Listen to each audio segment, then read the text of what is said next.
Good morning student. आपका एक बार फिर स्वागत है मेरे YouTube channel economics by Moon sir में। विद्यार्थियों, कल हम बात कर रहे थे परफेक्ट कंपटीशन मार्केट के अंदर लेसन नंबर 11, जिसका पार्ट आज दूसरा है, और यूनिट 4 की चर्चा हम कर रहे थे, जिसमें हमने देख लिया कि बाजार के जो रूप हैं उनमें क्षेत्रानुसार कौन कौन से बाजार होते हैं, जिसमें स्थानीय बाजार होता है, प्रादेशिक बाजार होता है, राष्ट्रीय बाजार, अंतरराष्ट्रीय बाजार। वस्तुओं के आधार पर हमने चर्चा कर ली कि सामान्य बाजार होता है, विशिष्ट बाजार होता है, नमूने के आधार के द्वारा बिक्री बाजार होता है, और श्रेणी द्वारा बिक्री वाला बाजार होता है। और तीसरे की हमने चर्चा कर ली कि बिक्री के आधार पर दो प्रकार के बाजार होते हैं, एक खुदरा बाजार होता है और एक थोक बाजार होता है। इसके बाद विद्यार्थियों बात करते हैं चौथे प्रकार की। चौथा प्रकार है समयानुसार बाजार।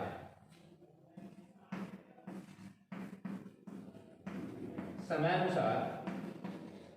बाजार। विद्यार्थियों, यहां पे समयानुसार बाजार को समझने से पहले हम समयावधि को कुछ कालखंडों में बांट लेते हैं, और यदि हम इस समयावधि को 4 भागों में बांटें, पहला अति अल्पकाल, दूसरा अल्पकाल, तीसरा दीर्घकाल, और चौथा अति दीर्घकाल। अब विद्यार्थियों, चूंकि अपन पहले चर्चा कर चुके, लेकिन उस चर्चा के अंदर 2 ही प्रकार की समयावधि की हम चर्चा की अभी तक, जिसके अंदर एक अल्पकाल था और एक दीर्घकाल की स्थिति थी। अल्पकाल में हमने कहा कि समयावधि चाहे उत्पादक की दृष्टि से कहें, क्योंकि जो उपभोक्ता होता है, उपभोक्ता मांग को किसी भी समय पर बढ़ा देता है, अर्थात उसके लिए समयावधि ज्यादा मायने नहीं रखती, किंतु एक उत्पादक की दृष्टि से समयावधि बहुत ज्यादा महत्वपूर्ण होती है। क्योंकि यदि समयावधि कम होगी तो वो अपने साधनों में बहुत ज्यादा चेंजेस नहीं कर पाएगा, जबकि समयावधि उसके पास पर्याप्त होती है तो ऐसी स्थिति में वो ज्यादा साधनों में परिवर्तन कर सकने के अंदर सक्षम होता है।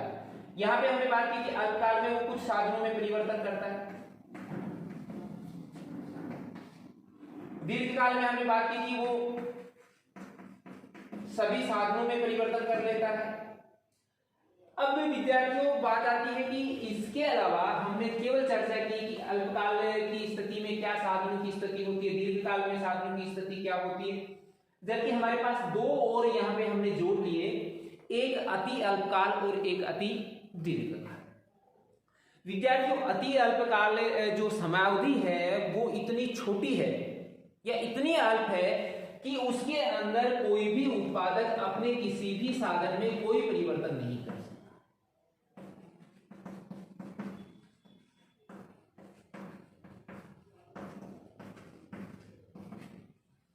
अर्थात अति अल्पकाल की स्थिति हम उस समयावधि को कहेंगे जिसके अंदर एक उत्पादक अपने किसी भी प्रकार के किसी भी साधन में या अपने संगठन में किसी प्रकार का कोई बदलाव नहीं कर सकता है। अल्पकाल की स्थिति में हम कहेंगे कि कुछ मात्रा के अंदर वो साधनों को अपने अकॉर्डिंग बना सकता है। जैसे यदि किसी समय विशेष में डिमांड बढ़ जाती है मार्केट के अंदर, तो उस मार्केट की डिमांड को कुछ मात्रा में पूरा कर सकने में सक्षम होता है, जिसे कुछ मात्रा के साधन या यूं कहें कि अतिरिक्त उत्पादन करके वो अल्पकाल में कुछ साधनों के अंदर आसानी से परिवर्तन कर लेता है। किंतु दीर्घकाल में वो सभी साधनों में, अर्थात जितने भी साधन होते हैं उन साधनों में वो परिवर्तन कर लेता है, और वो परिवर्तन करके जो पूर्ति की मात्रा है, जो उत्पादन की मात्रा है, वो उनकी डिमांड के अकॉर्डिंग बनाने का प्रयास इसमें करता है। किंतु विद्यार्थियों, अति दीर्घकाल की समयावधि तो उससे भी बड़ी है, जबकि हम तो मान के चलते हैं कि दीर्घकाल ही बड़ा है, तो ऐसी स्थिति में अति दीर्घकाल उससे भी बड़ी स्थिति को व्यक्त करता है, जिसके अंदर की कोई भी साधन है जिसको वो प्रयोग में लेता है, वो उसको इस तरीके से समायोजित कर लेता है कि डिमांड के अकॉर्डिंग वो पूर्ण रूप से मात्रा है वो आसानी से उसी प्राइस पर उपलब्ध करवाने में सक्षम हो जाता है। विद्यार्थियों, अब हम इनके अलग अलग प्रकार से बाजार में जब ये स्थितियां आएंगी, क्योंकि हमें पूर्ण प्रतियोगिता की अपने को बात भी करनी है, पूर्ण प्रतियोगिता बाजार के बारे में अपने को इस अध्याय में पढ़ना भी है, तो ये जो सिचुएशन हम ले रहे हैं वो पूर्ण प्रतियोगिता बाजार की स्थिति के अंदर ही ले रहे हैं कि एक पूर्ण प्रतियोगी जो बाजार है, प्रतियोगिता के आधार पे हम जब बाजार की बात करते हैं तो उस बाजार की स्थिति में जब बाजार में कोई वस्तु आती है तो ऐसी स्थिति में उसका जो उद्योग है उसके अंदर कैसे बदलाव आएगा जब समयावधि उसके लिए चेंज होती है। तो विद्यार्थी बात करते हैं सबसे पहले अति अल्पकाल में क्या। विद्यार्थियों, बखूबी पीछे के अध्यायों में हमने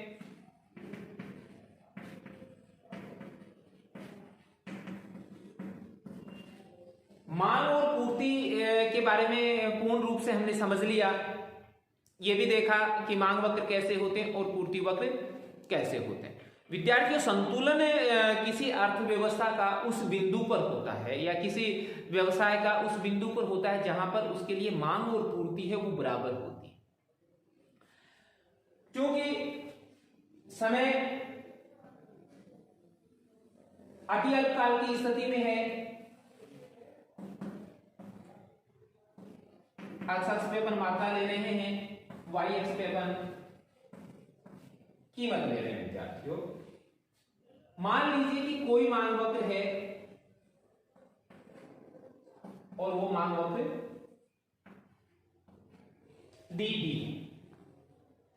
यदि अन्य चरों के अंदर किसी प्रकार का कोई बदलाव हो जाता है, किसी भी कारण से उपभोक्ता अपनी मांग को बढ़ा देते हैं,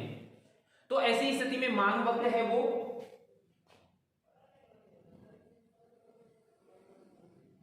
दाहिनी ओर विवर्तित होगा। और यदि मांग में किसी कारण से यदि कमी आती है बाजार के अंदर, तो मांग वक्र है वो बाईं ओर विवर्तित होता है। ये चीज विद्यार्थियों ने मांग के की अवधारणा वाले लेसन के अंदर बखूबी इन चीजों को समझा। अब विद्यार्थियों, यहां पर जो महत्वपूर्ण पहलू है वो ये कि अर्थव्यवस्था हमने माना कि इस ई बिंदु पर संतुलन में थी, या व्यवसाय था वो इस बिंदु पर संतुलन में था। उस समय क्वांटिटी OQ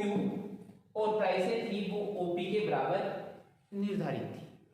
किंतु समयावधि बड़ी कम है, अति अल्प है। तो ऐसी स्थिति में यदि मांग बढ़ गई तो उस मांग का समायोजन करने के लिए बाजार के अंदर नया उत्पादन आने की कोई भी संभावना नहीं है, क्योंकि एक उत्पादक वो अति अल्पकाल में किसी भी प्रकार के किसी भी साधन में कोई परिवर्तन कर सकने में सक्षम नहीं होता है। तो ऐसी स्थिति में विद्यार्थियों, वह बढ़ी हुई मांग के कारण उस मांग को, चूंकि अर्थव्यवस्था में हमेशा संतुलन की स्थिति ही पाई जाती है, क्योंकि इसमें उत्पादन बढ़ नहीं सकता, तो ऐसी स्थिति में इसकी डिमांड को कंट्रोल करने के लिए एक उत्पादक केवल और केवल बाजार में कीमतों में परिवर्तन कर सकता है, जिससे कि अर्थ जो संतुलन है वो E1 बिंदु पर प्राप्त होता है। एक उत्पादक के नजरिए से हम बात कर रहे हैं। यदि इसका उलट होता है कि यदि वस्तु की डिमांड जो है वो बाजार में घट रही है या घट गई है, तो घटने के कारण मांग वक्र है वो बाईं ओर विवर्तित हो गया। अब विवर्तित होने से एक उत्पादक अति अल्पकाल की स्थिति है, इसलिए जिस प्रकार से वो साधनों को बढ़ा नहीं सकता उस प्रकार अपने साधनों को वो कम भी नहीं कर सकता और न ही वो समायोजन कर सकता है उत्पादन की मात्रा में। तो ऐसी स्थिति में केवल और केवल वो अपने जो उत्पाद है जिसके द्वारा उसने पूर्ति की मात्रा उसके पास उपलब्ध है, उस पूर्ति की मात्रा को अतिरिक्त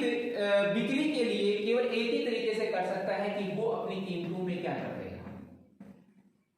कमी कर देगा, और उसके लिए कीमतें OP2 हो जाएंगी, जबकि संतुलन है वो E2 बिंदु के ऊपर आएगा। विद्यार्थियों, अति अल्पकाल में मांग में चेंज हुआ, लेकिन इसके कारण पूर्ति नहीं बदल पाती, और जब हम इन तीनों संतुलन बिंदुओं को मिलाते हुए यदि वक्र बनाए तो ये वक्र आपका अल्पकालीन पूर्ति वक्र कहलाता है।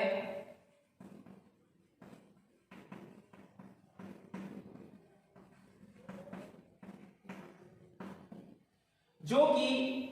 अक्ष के लंबवत होगा, अर्थात y अक्ष के समानांतर ये वक्र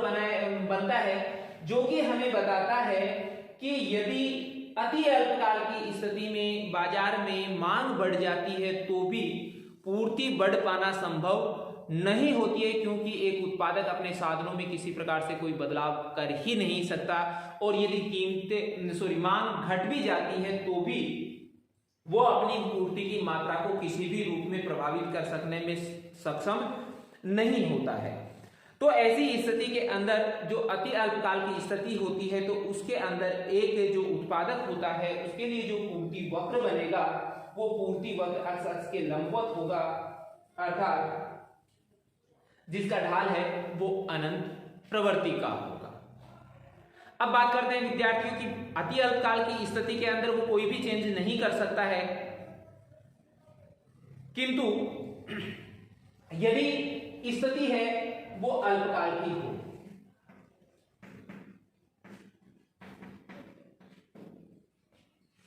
यदि अल्पकाल की स्थिति है तो विद्यार्थी चूंकि अपन देख चुके हैं, बात कर चुके हैं कि अल्पकाल की स्थिति में एक उत्पादक कुछ मात्रा में साधनों में बदलाव कर पाता है। यदि वो साधनों में बदलाव कर पाता है तो ऐसी स्थिति में जो मांग बढ़ रही है उस या जो मांग घट रही है उसको नियंत्रित करने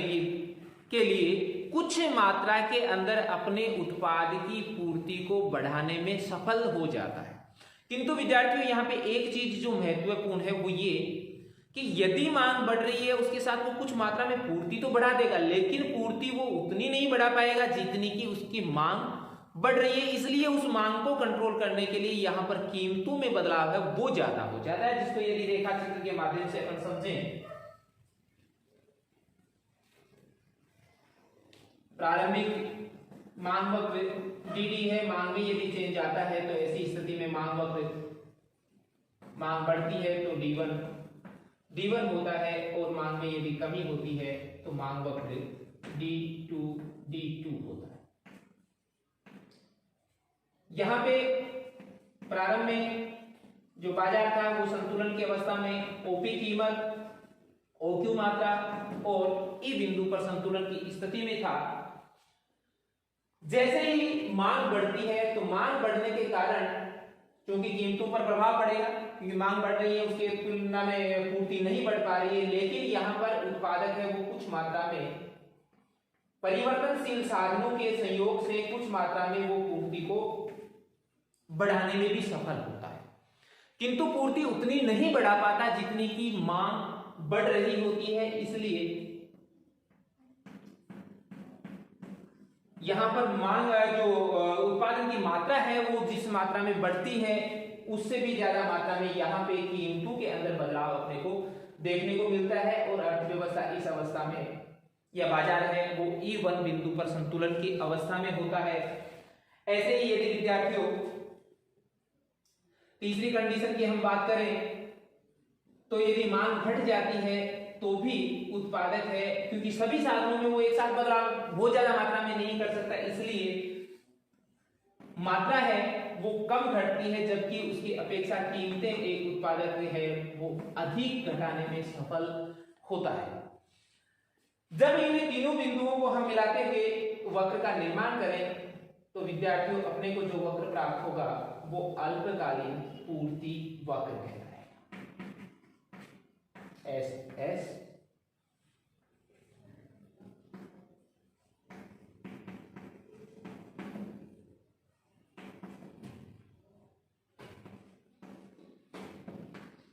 पूर्ति वक्र। अल्पकालीन पूर्ति वक्र है उसका ढाल अधिक होता है, क्योंकि इस स्थिति में कीमत कीमत में जो परिवर्तन है वो तो ज्यादा होता है, लेकिन मात्रा में परिवर्तन है वो कम होता है, क्योंकि अल्पकाल की स्थिति में एक उत्पादक के नजरिए से यदि हम बात करें तो इस स्थिति के अंदर वो सभी साधनों में बदलाव कर सकने की स्थिति में नहीं होता है, अर्थात कुछ मात्रा में तो वो साधनों को बढ़ा देता है, जिससे कुछ मात्रा में वो पूर्ति बढ़ा देता है, किंतु जो बढ़ी हुई मांग होती है उसको कंट्रोल करने के लिए उसको उससे अधिक मात्रा के अंदर कीमतों को बढ़ाना होता है, और इसी कारण से यहाँ पे जो अल्पकालिक जो पूर्ति वक्र होता है वो अधिक ढाल वाला अपने को प्राप्त होगा। अब बात करते हैं विद्यार्थियों कंडीशन नंबर 3 दीर्घकाल की। दीर्घकाल के अंदर हमने बात की कि दीर्घकाल वह समयावधि है जिस समयावधि में एक उत्पादक अपने समस्त साधनों में परिवर्तन कर सकने में सक्षम होता है। किंतु विद्यार्थियों यहाँ पे ये चीज एक महत्वपूर्ण है कि वो समस्त साधनों में परिवर्तन तो कर लेता है, लेकिन समस्त साधन नु का समायोजन वो दीर्घकाल में अपने लाभ को मद्देनजर रखते हुए ही करता है। इस स्थिति के अंदर यदि दीर्घकाल की बात करें हम, 3 नंबर स्थिति है,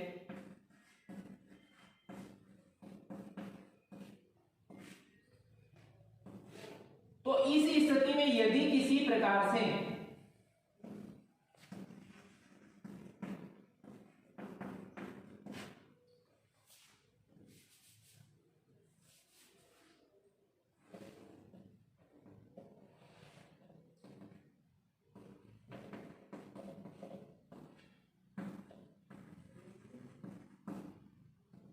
मांग बदल जाती है, कोई भी वजह हो सकती है, क्योंकि मांग है वो अल्पकाल में भी बदल सकती है, अल्पकाल में भी बदल सकती है, दीर्घकाल में भी बदलेगी और अति दीर्घकाल की स्थिति में भी बदलेगी, लेकिन उस मांग के अनुरूप पूर्ति वक्र है वो कैसा निर्मित होगा या पूर्ति वक्र की प्रकृति कैसी होगी वो उस क्रम के लिए महत्वपूर्ण रहेगी। अब यदि दीर्घकाल की स्थिति है और इसके अंदर मान लीजिए कि एक बाजार है वो संतुलन की अवस्था में या डिमांड है वो ओपी कीमत पर ओक्यू मात्रा लेने के लिए लोग तैयार हैं, किंतु अभी मांग बढ़ रही है। अब चूंकि विद्यार्थियों यहां पर मांग बढ़ रही है, अब यदि ये अति अल्पकाल ही हुआ तो ऐसी स्थिति में पूर्ति तो बढ़ ही नहीं पाएगी, पूर्ति इतनी ही रहेगी, जबकि मांग है लोग यदि यही कीमत रखी गई तो मांग है वो OQ1 करना चाहेंगे, किंतु मांग बढ़ाना चाह रहे हैं इस कीमत पर, किंतु पूर्ति बढ़ पाना संभव नहीं है। अति अल्पकाल की स्थिति है तो ऐसी स्थिति में केवल पैसे ही बढ़ती है। अल्पकाल की स्थिति में मांग बढ़ती है तो यहां से जैसे हम बात करें कि उपभोक्ता चाहता तो है कि इतनी मांग बढ़ा दे, किंतु पूर्ति जो भ्रमें कर रही है वो केवल इतने ही लोगों की जो मांग है उसको संतुष्ट करने में सक्षम हो रही है, क्योंकि वो इतने ही साधनों के अंदर बदलाव कर रही है। इसलिए जो ये अतिरिक्त मांग यहाँ पर पैदा होती है उपभोक्ताओं के द्वारा, इस अतिरिक्त मांग को कंट्रोल करने के लिए यहाँ पर अतिरिक्त मात्रा में कीमतें बढ़ जाती है। अब यहाँ पर अति दीर्घकाल की स्थिति है तो अति दीर्घकाल में भी एक उत्पादक है, जैसे ही मांग बढ़ती है तो उसके साथ वो पूर्ति उसकी तुलना में बढ़ा देता है, किंतु कुछ मात्रा के अंदर उसके लिए कीमतें हैं वो भी बढ़ाता है। क्योंकि यहाँ पे मात्रा है वो कीमत की अपेक्षा अधिक बढ़ रही है, इसका सीधा सा कारण कि यहाँ पर मात्रा ज्यादा इसलिए बढ़ाने में सक्षम हो रहा है क्योंकि अभी यहाँ पे एक उत्पादक है वो समस्त साधनों के अंदर परिवर्तन कर सकने में संभव है। जबकि इसका यदि हम विपरीत लेंगे विद्यार्थियों कि मांग की मात्रा यदि घटती है तो ऐसी स्थिति के अंदर कीमतें हैं वो कम मात्रा में घटेंगी, जबकि मात्रा है वो अधिक मात्रा में यहाँ पर घट जाती है। और इसका संतुलन प्रारंभिक ई बिंदु पे होता है, यहाँ पर वो E1 बिंदु की स्थिति में संतुलन में है और यहाँ पर E2 की स्थिति में है। और जो विद्यार्थियों इन सबको अपन मिला दें तो बनने वाला जो पूर्ति वक्र है वो दीर्घकाल में पूर्ति वक्र कहलाएगा।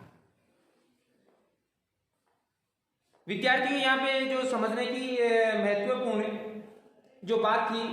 वो बात यही है कि इस स्थिति के अंदर एक जो उत्पादक होता है वो उत्पादक अपने कुछ साधनों को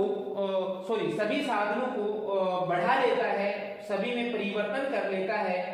किंतु फिर भी उसके लिए कुछ साधन है वो केवल मात्र समायोजन करने के उद्देश्य से वो यूज करता है, जिनकी यदि लागतें बढ़ती हुई दिखाई देती हैं तो उनकी लागतों को भी वो पूरा करने का प्रयास करता है, जिसके कारण यहाँ पे कुछ मात्रा में प्राइसें उनकी बढ़ती है, लेकिन प्राइसें बहुत अल्प मात्रा में बढ़ती हैं, जबकि उसकी पूर्ति है वो मांग जैसे बढ़ाना चाहेगा उतनी पूरी मांग की तो पूर्ति नहीं करेगा, लेकिन अधिकतर मांग है वो उसकी पूरी करने में सक्षम हो जाता है। चौथी विद्यार्थियों इसमें आती है अति दीर्घकाल। चौथी कंडीशन की बात करें तो अति दीर्घकाल। अति दीर्घकाल की समावधि चूंकि उपभोक्ता और उत्पादक दोनों के लिए ही काफी लंबी अवधि है और इस काफी लंबी अवधि के अंदर उत्पादक अपने लाभ और हानि को इस तरीके से समायोजित कर सकने में सक्षम हो जाता है, या यूं कहें कि इस अवस्था के अंदर नए उत्पाद बनने लगते हैं, नए आविष्कार जब होने लगते हैं तो उस अवस्था को हम अति दीर्घकाल की स्थिति कहते हैं। यहाँ केवल साधनों में ही वो सामान्य जो उसके साधन थे केवल उनमें बदलाव करने के अंदर ही सक्षम था, किंतु अब यहाँ पे वो स्थिति एक उत्पादक के नजरिए से आ जाती है कि उत्पादक द्वारा पैदा की जाने वाली जो वस्तुएं हैं उनकी लागतें वो घटाने में सक्षम हो जाती है। लागतें घटाने के अंदर सक्षम इसलिए हो जाता है कि नए आविष्कार होने लगते हैं, नई मशीनरी का यूज करता है, जिसके कारण उसकी प्रति इकाई जो उत्पादन पहले कर रहा था उसकी बनिस्बत उसकी लागतें कम आ जाती हैं। और इस अवस्था के अंदर यदि डिमांड बढ़ जाती है या डिमांड है वो घट जाए, दोनों ही स्थितियां हो सकती हैं। यदि बढ़ती है तो D1 हो जाएगी, घटती है तो D2 हो जाएगी। इस स्थिति के अंदर एक उत्पादक है वो कीमतों को स्थिर रखने में सक्षम हो जाता है, क्योंकि यहां पर उसकी लागतें वो नहीं बढ़ रही है। वहां पे वो अतिरिक्त साधनों का यूज कर रहा था, तो अतिरिक्त साधनों के कारण जैसा कि कल हमने देखा कि बढ़ती हुई लागतों का भी उसको सामना करना पड़ सकता है किसी साधन विशेष के लिए। तो ऐसी स्थिति में वो प्राइसों को थोड़ा बहुत जरूर चेंज करेगा, क्योंकि उसकी जो बढ़ी हुई लागतें हैं वो प्राइसों के माध्यम से वो पूरा करने का प्रयास करता है। किंतु यहाँ पे उसके लिए समयावधि इतनी लंबी है कि इसके अंदर ये नए आविष्कारों के माध्यम से इनकी लागतों को भी पूर्ण रूप से स्थिर या कम करने में भी सफल हो जाता है। तो ऐसी स्थिति में केवल जो उपभोक्ताओं द्वारा मांग बढ़ाई जाती है उस मांग की उसी कीमत पर ये पूरी पूर्ति करने के अंदर सक्षम हो जाता है। और इस अवस्था में अति दीर्घकाल की अवस्था में जो पूर्ति वक्र बनता है वो अक्सर इसके समानांतर बनता है, जो कि हमें बताता है कि इस अवस्था में एक उत्पादक है वो बगैर कीमतों में परिवर्तन किए मांग को बढ़ा भी देता है, पूर्ति को बढ़ा भी देता है और पूर्ति को घटाने में भी सक्षम हो जाता है, क्योंकि यहां पर वो अपनी लागतें जो हैं उस उत्पादक के नजरिए से जो लागतें उसको प्राप्त हो रही हैं उन समस्त लागतों को न्यूनतम करने के अंदर सक्षम बन जाता है। इसी टॉपिक के साथ विद्यार्थियों बाजार के जो स्वरूप थे उन बाजार के स्वरूपों की 4 प्रकार की चीजें हम कर चुके हैं, 3 प्रकार की चीजें कर चुके हैं। एक क्षेत्र 4 प्रकार के हो गए हैं वैसे। एक क्षेत्र के अनुसार हम बात कर चुके, वस्तुओं के आधार पे हम बात कर चुके, बिक्री के आधार पे हम बात कर चुके और समय के आधार पर हमने इनका वर्गीकरण कर लिया है। कि समय की स्थिति होती है तो बाजार कैसे होते हैं, उनके अंदर मांग और पूर्ति पे क्या इफेक्ट पड़ते हैं, क्षेत्रानुसार क्षेत्र की बातें हमने कल के चैप्टर में करनी है। अब इसका जो महत्वपूर्ण पार्ट वो शुरू करते हैं, प्रतियोगिता के आधार पर बाजारों का वर्गीकरण। विद्यार्थियों, प्रतियोगिता के आधार पर जो वर्गीकरण है वो हम इसी अध्याय के पार्ट नंबर 3 में करेंगे। तब तक के लिए आज का पार्ट हम यहीं समाप्त करते हैं। नेक्स्ट पार्ट के अंदर हम बात करेंगे कि प्रतियोगिता के आधार पर जो वर्गीकरण है उसमें कौन कौन से बाजार पाए जाते हैं, कौन से बाजार की क्या परिस्थितियां होती हैं, और उनमें से महत्वपूर्ण हम पढ़ेंगे पूर्ण प्रतियोगी बाजार है, उस किस बाजार को हम पूर्ण प्रतियोगी बाजार कहेंगे और उस बाजार की क्या विशेषताएं होंगी, उस बाजार में जो मांग वक्र होगा उसका वो कैसा होगा, उस